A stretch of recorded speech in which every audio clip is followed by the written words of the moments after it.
যুক্তরাষ্ট্রের president Donald ট্রাম্পের নির্দেশনায় ফেডারেল অনুদান ও ঋণ আটকে দেওয়ার আদেশ কার্যকর হওয়ার আগ মুহূর্তে তা সাময়িকভাবে স্থগিত করেছেন দেশটির একজন বিচারক।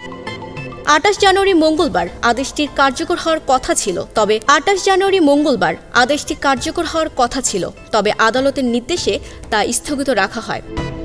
বিচারক লরেন আলী খান আগামী সোমবার পর্যন্ত এই আদেশ দিয়েছেন এবং ওই দিন বিষয়টি পুনরায় পর্যালোচনা করা হবে। এছাড়া ইতোমধ্যে অনুমোদিত তহবিল সাময়িকভাবে স্থগিত করার বিষয়ে হোয়াইট হাউসের বিরুদ্ধে একটি মামলা করা হয়েছিল। মামলায় অভিযোগ করা হয়েছে, এই পদক্ষেপের মাধ্যমে হোয়াইট হাউস আইন লঙ্ঘন করেছে। এর ফলস্বরূপ সংশ্লিষ্ট সংস্থাগুলোকে ফেডারেল আর্থিক সহায়তার অর্থ বিতরণ বা তার সাথে সম্পর্কিত কার্যক্রম স্থগিত রাখতে নির্দেশনা দেওয়া হয়েছে। হোয়াইট হাউসের প্রেস সেক্রেটারি ক্যারোলিন লিভাভিট বলেছেন, ট্যাক্স ডলারের সঠিক রক্ষণাবেক্ষণের জন্য যুক্তরাষ্ট্র সরকারের বিলিয়ন বিলিয়ন ডলারের অর্থায়ন সাময়িকভাবে স্থগিত করেছে।